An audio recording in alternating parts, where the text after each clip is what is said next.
সবার প্রথমে আমি গুরু বাবাকে জানাই আমার দণ্ডবত প্রণাম। সেই সঙ্গে আমার আদরণীয় ভাই বোন দাদা দিদিকে জানাই আমার ভালোবাসা ও প্রণাম। আমার নাম গরি দত্ত, বাড়ি শিলিগুড়ি, রবীন্দ্রনগর, রথখোলা। বাবার লীলা কথা বলার মতো এরকম ক্ষমতা আমার নেই, তবুও দু চার কথা বলার চেষ্টা করি। বাবার লীলার কথা প্রচুর, সমুদ্রের সঙ্গে তুলনা করলেও কম হবে। যাক, আসল কথায় আসা যাক। ঘটনাটি ঘটেছে আমাদের যে শঙ্করীদির যে মেয়ে, শিলিগুড়ি বাবুপাড়া শম্পার বাড়িতে। শম্পার মেয়ে তখন অন্নপ্রাশন, সেই উপলক্ষে বাবা বেশ কিছুদিন শঙ্করীদির মেয়ের বাড়িতে ছিলেন। আমরাও, আর তখন সবাইকে বলা হয়েছে বাবা এবার কারো বাড়িতে যাবে না, সবাই এখানে এসে বাবার সঙ্গে দেখা সাক্ষাৎ করবে, থাকবে। সেইভাবে আমরা প্রতিদিন সকালে যাই, রাত্রে আসি, প্রতিদিন ভরি আমরা ওখানে যাওয়া আসা। এইভাবে বেশ কতদিন বেশ আমরা আনন্দের দিন কাটিয়েছি। দেবাশিসরাও আমাদের সাথেই ছিলেন। তার মধ্যে আমার মেয়ের শ্বশুর মহাশয়, সে আমাকে একদিন বলছে যে দিদি, আমাদের যে একটা সমস্যার মধ্যে পড়ে আছে সেটা তো আপনি জানেন, বাড়িটা দীর্ঘদিনের বাড়ি, আমার বাবা ঠাকুরদার আমলের বাড়িটা ভাগ হচ্ছে না, এখন ভাগ না হলে তো একটা রিপেয়ারিং করতে পারছি না, জীর্ণ দশা হয়ে গেছে বাড়িটি। তা এটা ভাগ হচ্ছে না, তার মূল কারণ হচ্ছে মেয়ে শ্বশুররা 3 ভাই, মেয়ে শ্বশুর ছোট, বড় 2জন আছে, বড় ভাই মারা গেছেন, তার দুটো মেয়ে বিয়ে হয়ে গেছে। আর জেঠি মেয়ে, আমাদের মেয়ে মানে সংসারেতেই থাকেন, পেনশন নিয়ে চলে। আর মেজো জেঠু সে থাকে দমদম নাগের বাজার। আচ্ছা, সবার মত আছে বাড়িটা ভাগ হওয়ার, মত নেই শুধু জেঠুর বড় মেয়ের। ভাগ কিছুতেই করবে না, ওই দিকে যাবেই না, ওই সমস্ত কথা শুনলে সে রেগে যায়। তখন তার যে ঠাকুমা আছেন আবার 90-95 বছর বয়সে, ঠাকুমা চলে যাবে, তারপরে ভাগ হবে। এখন জানি না তার ভিতরে কি বাসা বেঁধে আছে যে ঠাকুমার ভাগটা হতে এরাই নিয়ে নেবে। যাক, সেটা অতটা জানা ছিল না। এই যে কথাগুলো বললাম, এই কথাগুলো আমার মেয়ের শ্বশুর শাশুড়ি এলেন ওই বাবুপাড়ার বাড়িতে, বাবার সামনে এসে একদিন সকালে এই কথাগুলো বাবাকে বললেন, বাবা এরকম সমস্যা করছে, একটা যদি পথ দেখিয়ে দেন তাহলে আমার উপকৃত হই, আমরা খুব অসুবিধার মধ্যে পড়ে আছি। বাবা পুরো কথাটা না শুনেই ঝট করে বলে ফেললো যে তোমাদের অনেক আগেই আইনের ব্যবস্থা নেওয়া উচিত ছিল, কারণ এটা আইন ছাড়া হবে না, এটা সরকারে, এটা তোমাকে এটা বাটোয়ারা করে দেবে, এটা তোমরা পারবে না, এটা কোনোভাবেই তোমরা পারবে না। সেটা ওদের আবার সেটাই ইচ্ছা নেই, কারণ সবার সাথে সবার ওদের মিল খুব ভালো, চায় না যে এই ব্যাপারটা নিয়ে একটু মহলে চলে যাক। এটা নিয়ে একটা রাস্তা পেলো শ্বশুর শাশুড়ি বাড়িতে এসে, এটা নিয়ে এরা ভেবেই যাচ্ছে। এই চিন্তা করতে করতে বেশ কিছুদিন যাবার পর করোনার সৃষ্টি হলো চারিদিকে, সেই বিভীষিকায়। এতে শ্বশুর শাশুড়ি দুজনেই একসাথে মারা গেলেন। সেই এপ্রিল মাসের 20 তারিখে বাবা, 22 তারিখে মা চলে গেলেন। খুবই কম বয়স, আমার থেকে অনেক ছোট মা। যাক গিয়ে চলে যাওয়ার পর ওইভাবেই এদের দিন যাচ্ছে, কোনোভাবেই কিছু হয় না। আর ওই রকম ভাবে মানসিকতা কিছুতেই ওর সেই ভাস্তি পাল্টাচ্ছে না। তারপরে বাবা মা চলে যাওয়ার পর আমার জামাই, তার মানে ছেলে আর কি, সে কিছুদিন পর চিন্তা করলো যে যখন এই একটা দিশা যখন বাবা দিয়ে দিয়েছে, চেষ্টা করা যায়। ছেলে তখন ওই যে যেভাবে বাবা বলেছে পুলিশ নোটিশ করবে প্রথমেই, দেখো, তারপরে দ্বিতীয়তে করতে করতে ঠিক আপনি আসবে। জামাই তখন কি করলো, ওই যে বাবা যেভাবে বলেছে সেভাবেই ও থানায় গিয়ে সমস্ত করে একটা পুলিশ নোটিশ পাঠালো ওই ওর দিদি ভাই, মানে জেঠি মেয়ে, যে জেঠুর মেয়ের বাড়িতে। দিদি ভাইয়ের বাড়িতে পাঠালো। প্রথমটা পাঠানোর পর এতে কোনো রকম হেলদোল নেই ওদের, কতদিন চলে যায় চলে যায়। তারপর যে দ্বিতীয়টা পাঠিয়েছে, তারপরে ফোন করেছে ভাইয়ের কাছে, ভাই মানে আমার জামাইয়ের কাছে ফোন করেছে যে তোরা কবে বসবি, তোরা একদিন দিন কর, আমি আসবো, এটাকে তুলে নে, এই কেসটাকে তুলে নে, এটা এই সমস্ত মধ্যে ঝামেলায় যাস না। যথারীতি সেইভাবেই কাজ করা হলো।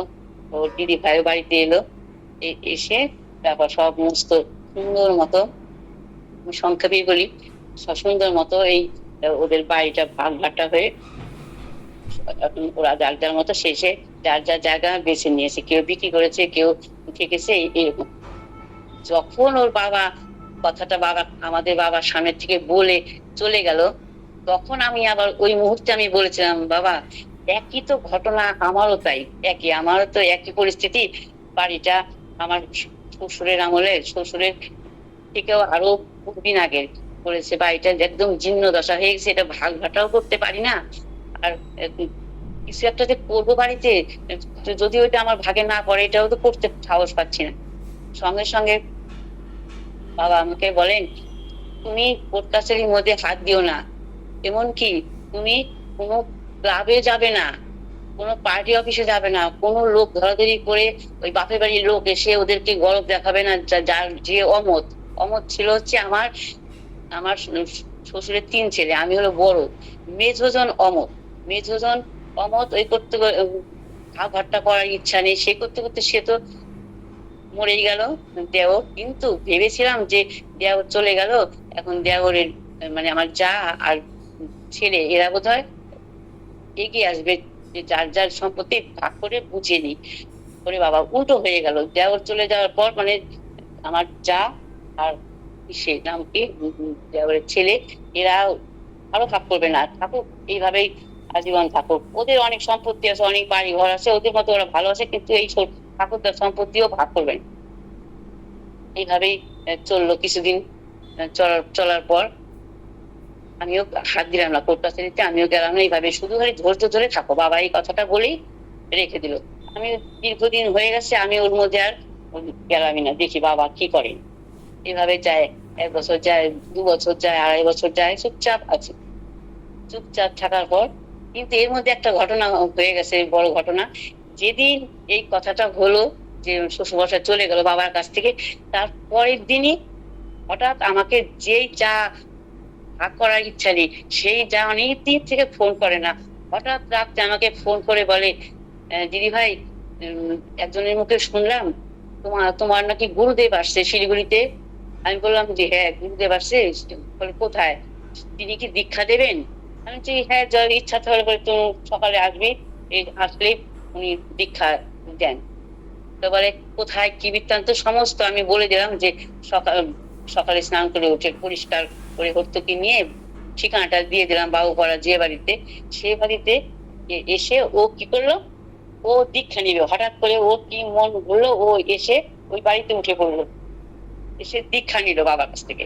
দেখো আগে কতদিন থেকে কোনো ফোনের যোগাযোগ নেই, দীক্ষা নিয়ে বেশ যা দিয়েছিল ফলমূল সমস্ত প্রসাদ গ্রহণ করে ও বাড়ি চলে গেল। আমি থেকে গেলাম, আমি রাত্রে বাড়ি যাই একবারে।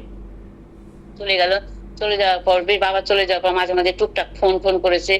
ফোন করার পর হঠাৎ 7 দিনের মাথায় আমাকে একদিন হঠাৎ বলে যে তোমাকে একটা কথা বলি, এই বাড়িটা কতদিন আর এইভাবে ফেলে রাখবো, এরপর তো আমাদের ছেলে মেয়ে নাতি নাতনি হবে, দাঙ্গা হাঙ্গামা লেগে যাবে, এর জন্য একদিন বসি, আমরা বসে যার যাটা শেষে ভাগ ভাগটা করে নিই।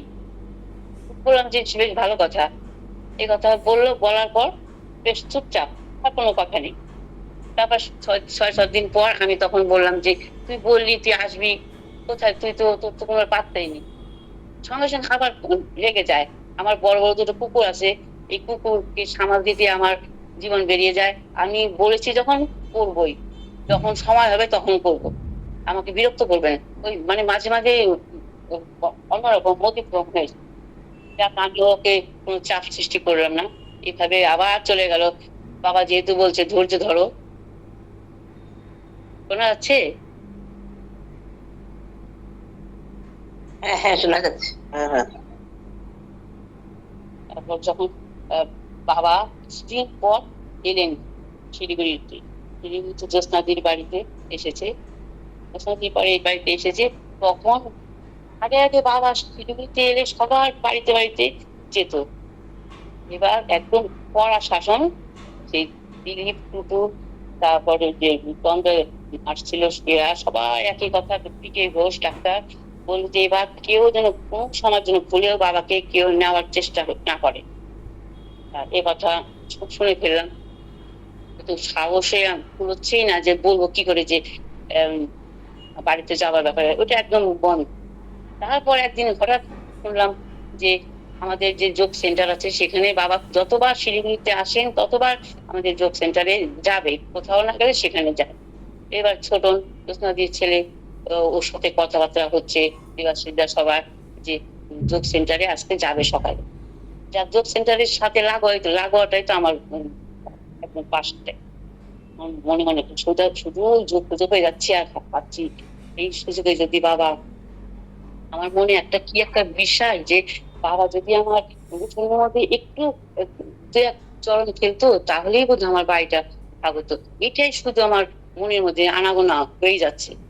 কি করি কি করি এই করে চিন্তা করলাম দেবাশিসটাকে কথাটা বলি।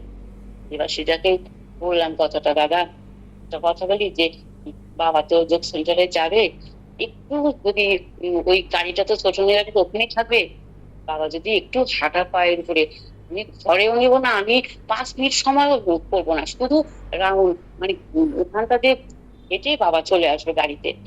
তো এই কথাটা শুনে দাদা খুশি হলো, এমনকি বাবার পারমিশন তো নিতে হবে, বাবাকে গিয়ে বললেন। বলার পর বাবা বলে কি ঠিক আছে হবে। আচ্ছা, যাক, গাড়িতে ছোট চালিয়ে নিয়ে গেল যোগ সেন্টারে। বেশ অনেকক্ষণ সময় ওখানে বাবাকে নিয়ে কাটালাম। তারপর বাবাকে নিয়ে ওই গাড়িতে না উঠে সঙ্গে সঙ্গে গেছি যে উঠোনে, উঠোনে বাবাকে নিয়ে যাচ্ছি, বাবাকে তো আগেই বলা আছে। উঠোনে ঢুকতেই এর মধ্যে আবার আরেক ছোট্ট ঘটনা ঘটে গেল। ঢুকতেই রাস্তারই কুকুর, কিন্তু খায় দায় থাকে আমার বাড়িতে, থাকে রাত্রে শোয়, কিন্তু রাস্তা ঘুরে ঘুরে বেড়ায়, খুব বিশ্বাসী কুকুরটা। কুকুরটা বাবা ঢোকার সঙ্গে সঙ্গে পিছে পিছে বেশ যোগ সেন্টারেরও কিছু কিছু ভাই বোন এসে গেছে উঠোনে।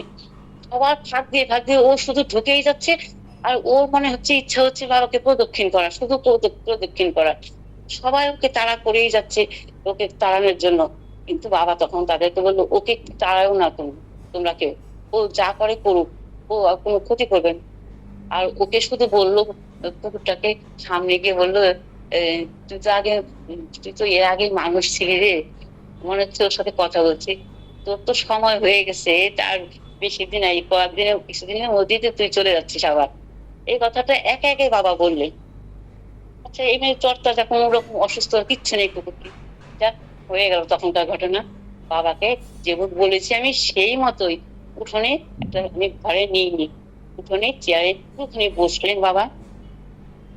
আর আমি ওই কথাটা বাবাকে বলতেই পারছি না, যে কথাটা যে বাবা আমার কোনো রকম অভাব অনটন অশান্তি মানে সুস্থতা সব দিকে আমি ভালো আছি, কিন্তু এই যে এই বাড়িটা যদি একটু ভাগ হতো তাহলে আমি একটু শান্তি পেতাম, এই কথাটা বলতে পারছি না। কিন্তু এই এই কথাটা দাদা বাবাকে বলে দিলেন। বলা দেওয়ার সঙ্গে সঙ্গে বাবা বলে কি এতদিন হয়নি হয়নি, এখন ঠিক হবে, এখন ঠিক হবে, এই কথাটা বাবা বললেন। বলার পর ঘটনাটা করার চেষ্টা করলাম, কিছুটা করার পরে আমি মানে কান্নায় আমার চোখ ধরে যাচ্ছে, গলা ধরে যাচ্ছে, বাকিটা দাদাই বললেন। বলার পর সঙ্গে সঙ্গেই একদম দেরি হয়নি, সঙ্গে সঙ্গে বাবা গাড়িতে উঠে চলে গেলেন জ্যোৎস্নাদির বাড়িতে। আচ্ছা, চলে যাওয়ার পর তিন তিন দিনও হয়নি, ওইটা আমাকে আবার ফোন করছে। কিছুদিন ধরে ফোন করেনি, ফোন করে বলে কি আমি বিকেলে তোমাদের বাড়িতে আসবো। আর ওই ভাগিদার হচ্ছে 5 জন, 2 ননদ আর 3 ভাই। 3 ভাই নেই, কিন্তু ইয়ে আছে, 2 বোন আছে, সবাই মিলে বসবো, একটা মিটিং এর মতো করে কি করা হয় করবো আমরা। ঠিক ওই সবাই মিলে বসলাম রাত্রেবেলা, বসে ওই যে ঠিক মতো একদম কে কোন সাইড নিবে কি বিঘ্নত সেই আলোচনাটা মোটামুটি হলো। এইভাবে আসলে অনেকটা জায়গা একটু কে কিভাবে নিবে না নিবে সেগুলো প্রত্যেক সময় লাগে। প্রায় এভাবে আসা যাওয়া করতে, করতে ৭ দিন হয়ে গেল। হওয়ার পরে আমাদের মোটামুটি একদম কাগজপত্র জমা দিয়ে মোটামুটি বাড়িটাও রেজিস্ট্রি হয়ে মোটামুটি আজকে সেই বাবার কথা নির্দেশ অনুযায়ী আজকে আমার বাড়ি দীর্ঘ বছর প্রায় ৩০-৪০ বছর ধরে ভাগ হয় না। চেষ্টা চালিয়ে যাচ্ছি। একমাত্র মানে অগাধ বিশ্বাসের জোরে এই যে বাবার করুণার জোরে যে আজকে আমার বাড়িটা সুন্দর মতো ভাগ-বাঁটা হয়ে গেছে। তবে আমার এখনো উম ইয়ের কিছু কাগজপত্র এখনো অফিস থেকে পাওয়া বাকি আছে। এজন্য আমি নতুন করে লাইট আর জলের ব্যবস্থাটা পাইনি। পেলে যেটুকুনি সাধ্যমতো আমি একটু বাড়ি করার ইচ্ছা আছে। আগের বাড়িগুলো সমস্ত ভেঙে গুঁড়িয়ে গেছে। এখন নেই তেমন বাড়ি, তেমন কিছু দুটো ঘর আছে।